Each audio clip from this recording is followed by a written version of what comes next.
नमस्कार.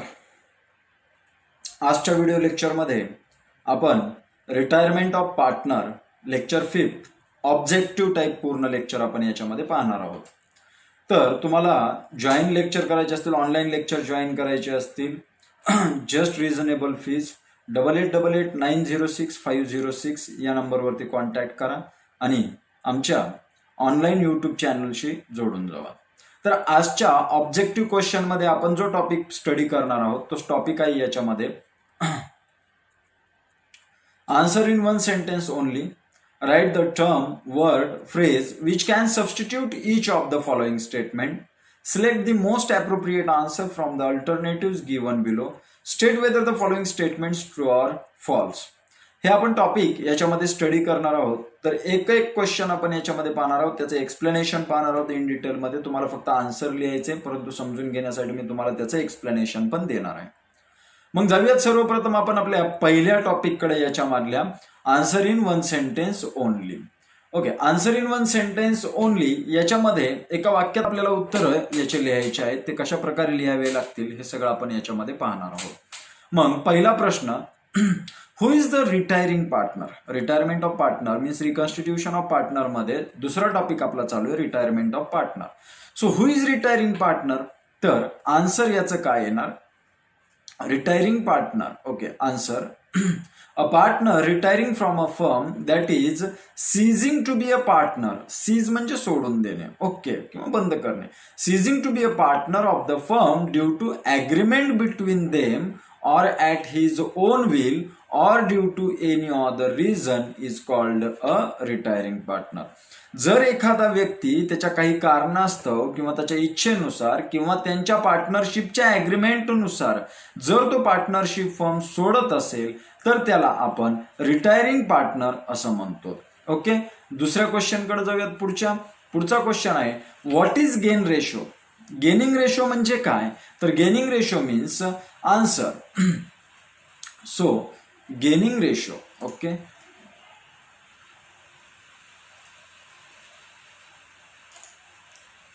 मग gaining ratio म्हणजे काय. तर gaining ratio is the ratio in which the कंटिन्युइंग partner acquire the retiring partners share.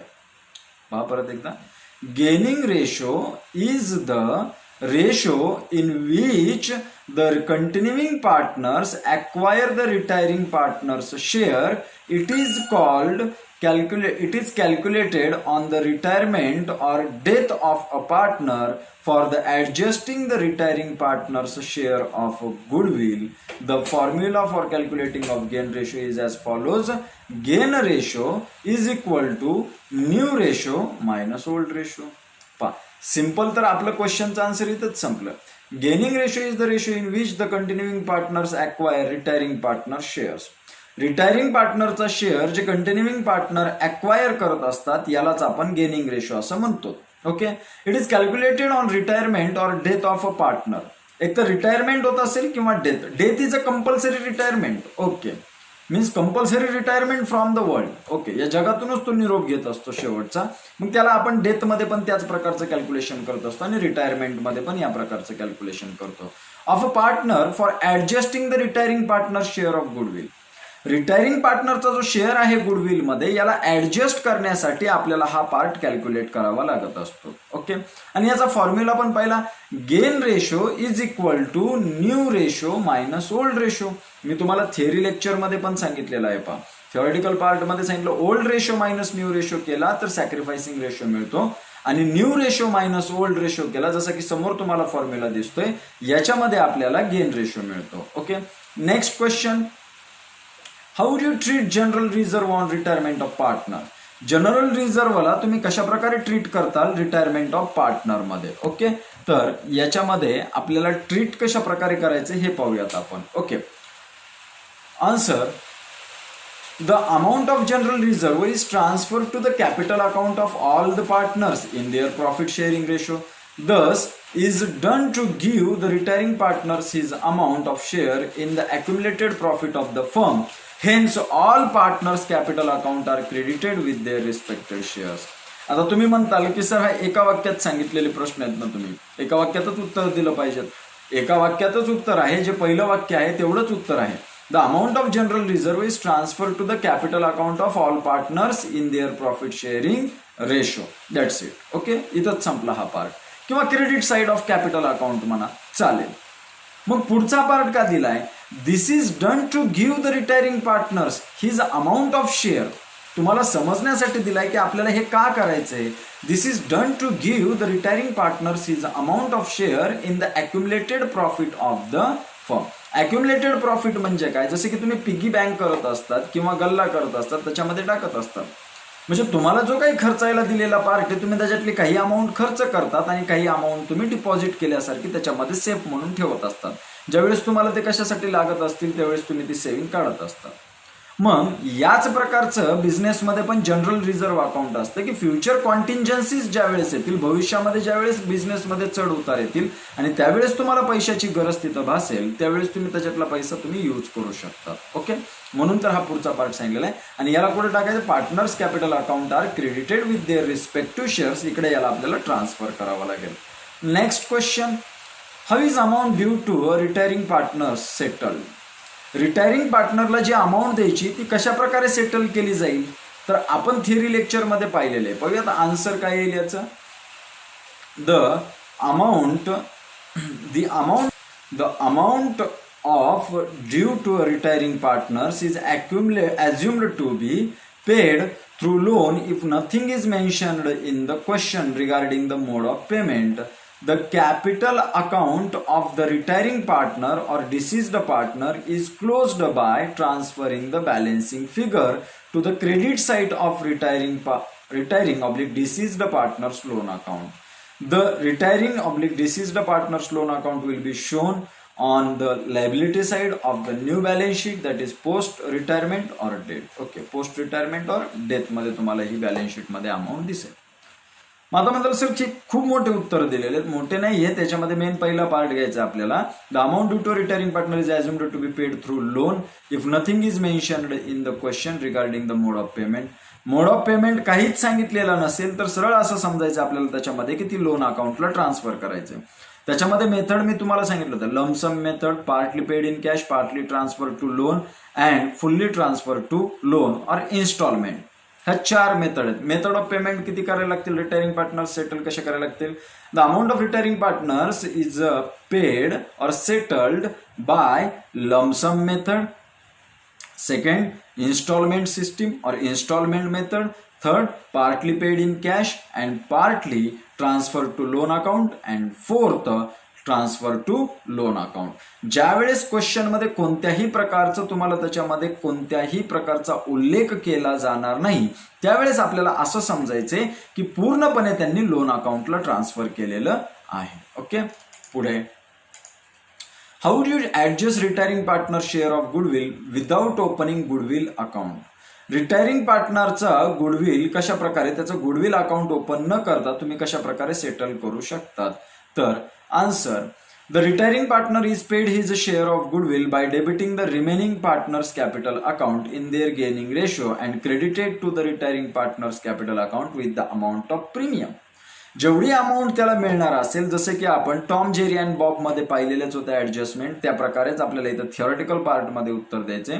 The retiring partner is paid his share of goodwill by debiting the remaining partners capital account. म्हणजे जे continuing partner आहे त्या कंटिन्युइंग पार्टनरचं capital कमी करायचं आणि जो retiring partner आहे त्या रिटायरिंग पार्टनरचं कॅपिटल वाढवायचं. कंटिन्युइंग पार्टनर 2 जण राहणार, रिटायरिंग पार्टनर 1 जण असेल, त्याचं कॅपिटल तेवढ्याने वाढणार. या प्रकारे आपण गुडविल अकाउंट ओपन न करता, तुम्ही म्हणताल दुसऱ्या पण मेथड आहेत ना, आहेत, परंतु गुडविल अकाउंट ओपन न करता हीच एक मेथड येते याच्यामध्ये. मग ती फुल्ली असेल नाही तर up to retiring partner shares असेल, दोन्हीमध्ये त्याच प्रकारची ऍडजस्टमेंट होणार. मी तुम्हाला तिथेही दाखवलं होतं की 30 हजार रुपये आणि नंतर त्याच्यामध्ये कशा प्रकारे सेटलमेंट झालं. म्हणजे पहिल्यांदा स्टार्टिंगला 60,000 होती, 20 असे 60,000 झाले. बाकीचे 2 पार्टनर राहिले, त्यांना डेबिटिंग करताना आपण 30 हजार रुपयांनी केलेले. जर आठवत नसेल तर त्या व्हिडिओवरती जावा, तुम्ही पहा, तुम्हाला समजून येईल त्याच्यामध्ये. ओके, पुढचा question, when is the gaining ratio to be calculated. Gain ratio कधी कॅल्क्युलेट करावा लागतो. Gaining ratio needs to be calculated at the time of retirement or death of a partner. Retirement आणि डेथच्या सेम आहेत, फक्त रिटायरमेंटमध्ये तो partner स्वतः पैसे घ्यायला तिथं असणार आहे आणि तो स्वइच्छेने घेतो, नाहीतर त्यांच्या ऍग्रीमेंटनुसार तो रिटायरमेंट घेत असतो. आणि डेथ स्वतःच्या इच्छेनुसार येत नसते. ओके, मग डेथमध्ये ज्यावेळेस त्याची डेथ होईल त्यावेळेस त्याचा जो कोणी लिगल नॉमिनी असेल, डिसीज्ड पर्सनचा जो कोणी रिप्रेझेंटेटिव्ह असेल, त्याला आपल्याला पेड करावं लागेल ती amount. Okay, death of partners for adjusting the retiring partner share of goodwill. कधी कॅल्क्युलेट करतो gain ratio? At the time of retirement or death. कशासाठी? For retiring partners or deceased partners share of goodwill. Share of goodwill काढण्यासाठी आपल्याला हा gaining ratio calculate करावा लागत असतो. पुढचा क्वेश्चन काय दिलाय? तर हे एका वाक्यात संपलेले आहेत आणि तुम्ही मागं पाहतच असताल की वरी जाते ते. Right the term word phrase which can substitute each of the following statement. Note down करून घ्यायची, ही एक्झरसाइज सॉल्व्ह करायची आपल्याला. ओके, ही बुक मधली एक्झरसाइज नाही, आपल्या क्लासेसची एक्झरसाइज आहे. याला सॉल्व्ह करून घ्यायचं. हे इम्पॉर्टंट क्वेश्चन्स काढलेले जे की बोर्ड एक्झामला जास्त प्रमाणात विचारले गेलेले क्वेश्चन्स आहेत. जसं की तुम्ही पाहिलंच या वर्षाचा रिझल्टही त्यामुळं चांगल्या प्रकारे आलेला आहे. तुमची मेहनत तुम्हाला तिथं नंतर फळ देऊन जाते. पूर्ण पार्ट व्यवस्थित लिहून घ्यायचा आहे तुम्ही याच्यामध्ये. Okay, right the term word phrase which can substitute each of the following statement. प्रत्येक स्टेटमेंटला कोणती टर्म आहे, कोणता पार्ट आहे ते सांगायचं आहे. The account which shows revaluation of assets and liabilities. कोणतं अकाउंट आहे की जे रिव्हॅल्युएशन ऑफ ऍसेट्स आणि लायबिलिटीजचं पूर्ण तिथं बॅलन्सेस शो करतात? तर आपल्याला माहितीच आहे, त्याला दोन नाव आहेत. एक आन्सर पहा, revaluation or profit and loss adjustment account. Okay, or म्हटलंय ना, revaluation account or profit and loss adjustment account. Narration, explanation. The account which shows revaluation of assets and liabilities is called revaluation or profit and loss adjustment account. This account records the revised value of assets and liabilities so that the retiring partners can be paid his share of profits that firms has earned till the date of retirement. म्हणजे जे काय asset आणि liability मध्ये फर्मचा gain झाला असेल किंवा loss झाला असेल, तो रेशो रिटायरिंग पार्टनरला जाताना त्याला मिळाला पाहिजे, म्हणून आपल्याला त्या ऍसेटची आणि लायबिलिटीची रिव्हॅल्युएशन करावं लागतं. जर काही ऍसेट्स अनरेकॉर्डेड असतील किंवा रेकॉर्डेडच केल्या नसतील तर त्यासाठीच्या ऍडजस्टमेंटही आपल्याला पाहाव्या लागतील त्याच्यामध्ये. ओके, पुढचा question, debit balance of revaluation account. Revaluation अकाउंटचा डेबिट बॅलन्स असतो तर त्याचा ऍझ्युम असं नाही करायचं की आपल्याला तो डेबिट साईडला दिसेल. मग अपोजिट साईडला त्याचा बॅलन्स दिसणार आपल्याला. अपोजिट साईडला म्हणजे क्रेडिट साईडला. Means debit balance means what? Debit side excess over the credit side. Okay, आणि जेवढ्याने डेबिट साईड क्रेडिट पेक्षा जास्त असणार आहे तेवढा डिफरन्स तुम्हाला क्रेडिट साईडला दिसून येईल. याला म्हणतो आपण डेबिट बॅलन्स. मग debit revaluation account is similar to nominal account. मी तुम्हाला समजण्यासाठी सांगतोय, revaluation account is similar to nominal account. आता नॉमिनल अकाउंटचा रूल काय सांगतो? Debit all expenses and losses, credit all income and gains. मग आता डेबिट बॅलन्स जास्त आहे म्हणजे एक्सपेन्सेस अँड लॉसेसचा बॅलन्स जास्त आहे कशापेक्षा? गेन्स पेक्षा, इन्कम अँड गेन्स पेक्षा. ओके, मग आता लॉस जास्त झाला म्हणजे आता इथं पण काय होणार आहे? गेन कमी झाला. सपोज 100 रुपये लॉस झाला आणि 80 रुपये गेन झाला. लॉस कितीने जास्त आहे? 20 रुपयाने. हा झाला डेबिट बॅलन्स आपला. मग आता ह्या डेबिट बॅलन्सची ऍडजस्टमेंट आपल्याला कशा प्रकारे करावी लागेल? मग त्याच्यामध्ये काय असणार? त्याला आपण डेबिट बॅलन्सला काय म्हणणार? तर सरळ लॉस, परंतु कोणता? रिव्हॅल्युएशनचा लॉस दिसून येणार. हा आन्सर, लॉस ऑन रिव्हॅल्युएशन. का? तर मी तुम्हाला दिलेलं explanation. Debit balance of revaluation account represents loss on revaluation. Such loss is transfer to all partners capital account in their old profit sharing ratio. In their old profit sharing ratio including the retiring partner. Retiring partner पण त्याच्यामध्ये include आहे. पुढचा question, the proportion in which the continuing partners benefit due to retirement of partner. काय सांगितले? The proportion in which the continuing partners benefit due to retirement of partner. कोणतं proportion असते की ज्याच्यामध्ये कंटिन्युइंग पार्टनरला तो रिटायरमेंट पार्टनरचा शेअर मिळतो? प्रपोर्शन म्हणजे रेशो मध्येच पार्ट येतो. ओके, त्याला कोणता रेशो म्हणतो आपण? Gain ratio. Explanation, the proportion in which the continuing partners benefit due to retirement of a partner is called gaining ratio. It is calculated on the retirement or death of a partner for adjusting the retiring of the deceased partner shares of goodwill. Deceased partner किंवा जो काही partner असेल त्याची पार्टनरची goodwill adjust करण्यासाठी आपल्याला ही adjustment करावी लागते. Excess of actual capital over proportionate capital. Actual capital आणि प्रोपोर्शनेट कॅपिटल एक्सेस आहे, याला काय म्हणणार आपण, तर तुम्हाला सांगितलं होतं ऍक्च्युअल आत्ताचं कॅपिटल जास्त आहे, आपण जेवढं ठेवायला पाहिजे. सपोज आपलं कॅपिटल होतं, तुम्हाला तिथं पण एक्झाम्पल दिलेलं आहे, आपलं कॅपिटल होतं 1,20,000 आणि प्रोपोर्शनेट ऍक्च्युअल कॅपिटल आहे 1,20,000 आणि प्रोपोर्शनेट कॅपिटल आला आपलं 1,00,000, म्हणजे 1,20,000 जास्त आहेत ना ऍक्च्युअल कॅपिटल कशापेक्षा, प्रोपोर्शनेट कॅपिटल पेक्षा.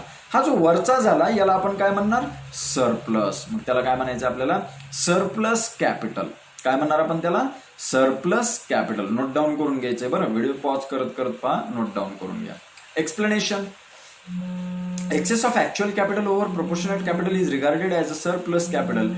This implies that the actual capital of partners is more than what the capital should be on the proportionate basis. It is to be transferred to the current accounts or it may be withdrawn by the partners as per the terms of the agreement. Okay. So next point, the method under which amount payable to the retiring partner is paid off at a time. अशी कोणती method आहे जी की सर्व त्या पार्टनरचं सर्वच capital one time मध्ये paid केलं जातं. तर पहा, आठवते का मी तुम्हाला काय सांगितलं होतं, यल वरून सांगितलं होतं, लमसम मेथड. कोणती मेथड म्हणतो आपण त्याला, लमसम मेथड. एक्सप्लेनेशन तुम्ही रीड करायचे, सोबत रीड करायचे. Explanation. The method under which the amount payable to a retiring partner is paid off at a time is termed as lump sum method. Under this method, nothing is to be transferred to his loan account as the payment is made in one single installment and accordingly no interest is to be paid to him. Okay. Next. Capital amount of retiring partner always shows balance. Okay. Which balance दाखवते, जास्त वेळेस कोणता balance दाखवते, credit balance. तुम्ही म्हणता इथं mistake झाली का, मिस्टेक नाही झालेली, त्याच्यामध्ये कोणता बॅलेन्स दाखवला जाणार ते सांगायचं आपल्याला, क्रेडिट बॅलेन्स. त्याला नोट डाऊन करत घेत चालायचं तुम्ही लगेचच. ओके. त्याचं एक्सप्लेनेशन लिहिण्याची गरज नाही, जर लिहायचं असेल तर लिहू शकतात तुम्ही. पुढे, select the most appropriate answer from the alternative given below. आता रिकाम्या जागा, त्याच्या 4 ऑप्शन पैकी ABCD पैकी आपल्याला एक ऑप्शन सिलेक्ट करायचा आहे. The profit or loss from revaluation on retirement of partner is shared by. जो प्रॉफिट किंवा लॉस असतो रिव्हॅल्युएशन अकाउंटचा at the time of retirement, partner कोणत्या प्रॉफिट शेअरिंग रेशोमध्ये डिस्ट्रीब्यूट करून घेतात, म्हणजे कोण कोण वाटून घेणार. The profit or loss from revaluation on retirement of partner is shared by. कोण कोण वाटून घेणार याला, all partners, the remaining partner that is continuing partner, only retiring partner, none of दिस. आता हा जुना पार्ट आहे ना, रिव्हॅल्युएशन म्हणजे काय, जुना प्रॉफिट किंवा लॉस आपल्याला त्याच्यामध्ये डिस्ट्रीब्यूट करून घ्यायचं आहे त्याच्यामध्ये. Okay, sorry.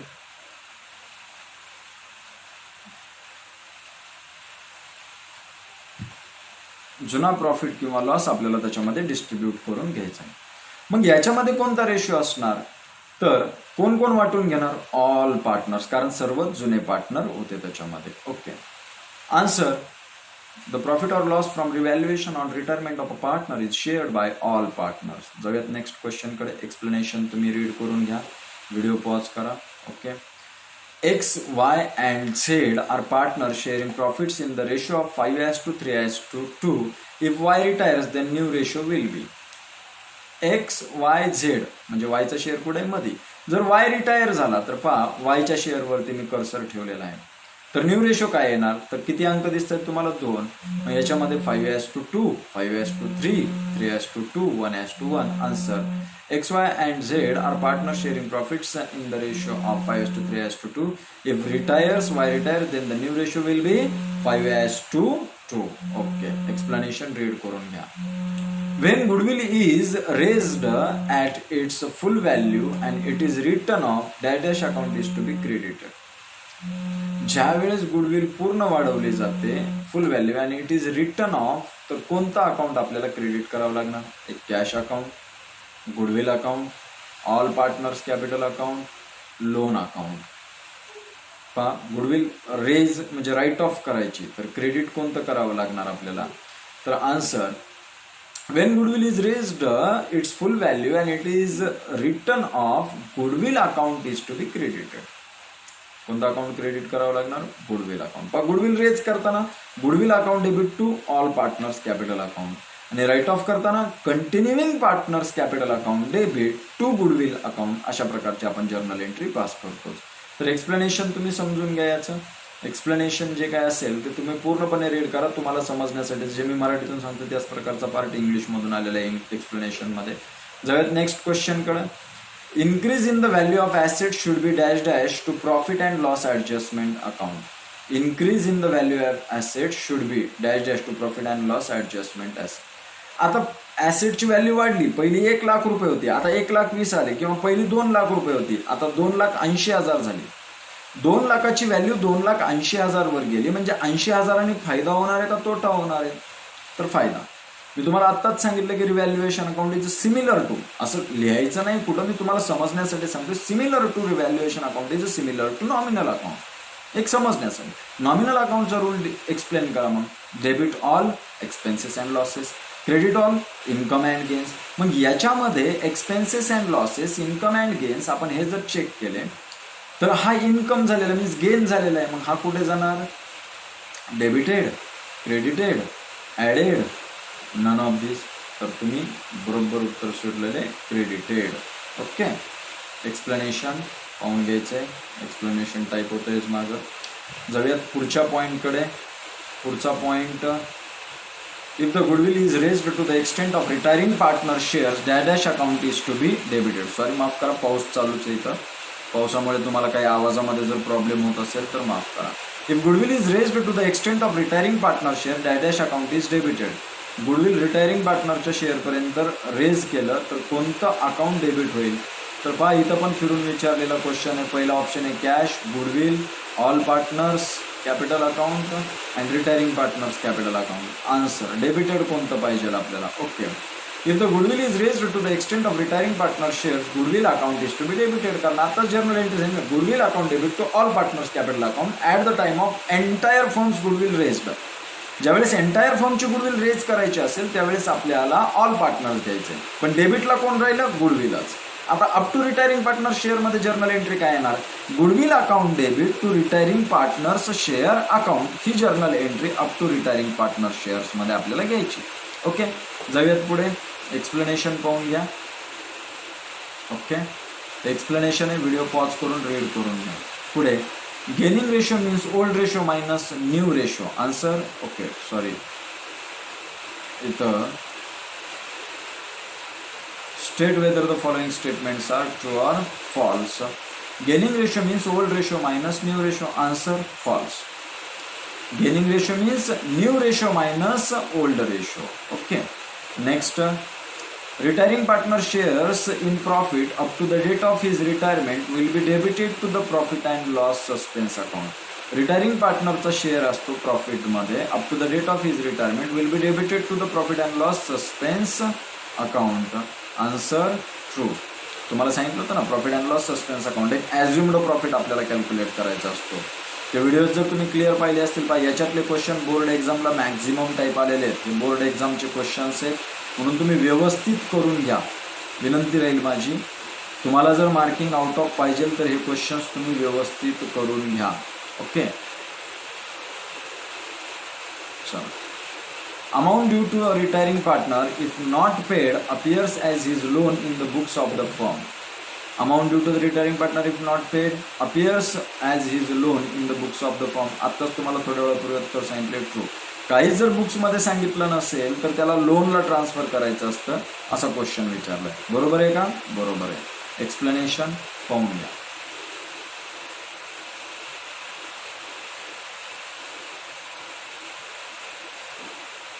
हे एक महत्वाचं आहे याच्यात. Also interest at 6% per annum is allowed till the date of such amount remains outstanding. जोपर्यंत रिमेनिंग कंटिन्युइंग पार्टनर किंवा रिमेनिंग पार्टनर रिटायरिंग पार्टनरचं शेअर रिटर्न करणार नाही तोपर्यंत त्यांना म्हणजे फर्मला त्या रिटायरिंग पार्टनरला 6% पर ॲनम नुसार मग त्यांनी 6 महिन्यात दिलं तर 6 महिन्यासाठी व्याज चार्ज करायचं. वर्षभराने दिलं तर वर्षभरासाठी 6% त्याला त्याच्यावरती इंटरेस्ट देणं कंपल्सरी आहे. Indian partnership act okay 1932. Revaluation account is also called realisation account. आता भाई रिव्हॅल्युएशन जी जाते ना कन्सेप्ट ती रिकन्स्टिट्यूशन. आणि ही जी रिअलायझेशन जाते म्हणजे रिकन्स्टिट्यूशन मध्ये रिव्हॅल्युएशन अकाउंट, म्हणजे तिन्हीमध्ये ऍडमिशन, रिटायरमेंट, डेथ. ओके. आणि हे रिअलायझेशन कुठं? डिझोल्युशन. ओके. रिअलायझेशन अकाउंट हे डिझोल्युशन मध्ये जातं. Answer false. का फॉल्स आहे तर तुम्हाला आता सांगितलं. रिअलायझेशन अकाउंट डिझोल्युशन म्हणजे फॉर्म बंद करताना, रिव्हॅल्युएशन अकाउंट रिकन्स्टिट्यूट करताना त्याच्यात पुनर्बांधणी करत असतो आपण त्या फॉर्मची, म्हणून रिअलायझेशन अकाउंट आणि याच्यामध्ये फरक आहे. ओके. चला पुढे. Retirement of partner leads to dissolution of the firms unless otherwise agreed upon.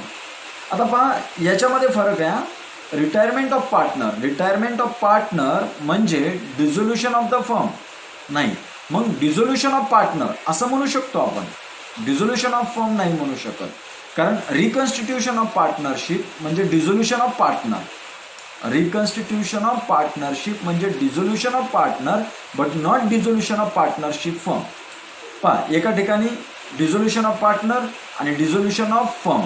Dissolution of firm मध्ये काय होतं की ती फर्म पूर्णपणे बंद होते, त्यांचा व्यवसाय वगैरे, पार्टनर्स मधले रिलेशन वगैरे सगळे कम्स टू अन एंड होतात, त्यांची बिझनेस ऍक्टिव्हिटी क्लोज डाऊन होते. Okay. Means shutter down. Okay. आणि याच्यामध्ये काय होतं, change in relation between the partners मधले रिलेशन याच्यामध्ये चेंज होत राहतात. आणि रिकन्स्टिट्यूशन ऑफ पार्टनरमध्ये पण आपण काय पाहिले, change in relation between the partners and agreement between the partners. Means terms and condition यांच्यामध्ये चेंज होत राहतात, यांच्यामधलं रिलेशन कम्स टू अँड होत नाही, फर्म बंद होत नाही, म्हणजे हे तर चालू असते. याला म्हणून तर म्हणलं डिझोल्युशन ऑफ फर्म म्हणलं नाही आपण, याला डिझोल्युशन ऑफ पार्टनर म्हणलंय. आणि याला डिझोल्युशन ऑफ फर्म म्हणजे पूर्णपणे बंद झाली, पार्टनर. मग रिकन्स्टिट्यूशन म्हणजेच retirement of firm. Okay. Sorry, reconstitution of partnership म्हणजेच डिझोल्युशन ऑफ पार्टनर. ओके. परंतु इथं चुकीचं आहे. आन्सर ट्रू, म्हणजे अनलेस अदरवाइज ॲग्रीड अपॉन, जोपर्यंत इथं ॲग्री होणार नाही तोपर्यंत. ओके. एक्सप्लेनेशन पाहून घ्या. Where there are only two partners in a firm and one of them retires, in order to continue the partnership, the firm needs to admit a new partner, otherwise the firm will be dissolved. मग जर दोनच partner असतील तर दोन पार्टनरपैकी एक retire झाला.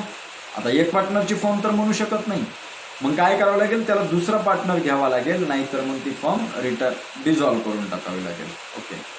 Profit on revaluation account is transfer to continuing partners capital account only. False. All पार्टनर्सला transfer करायचं असतं. ओके.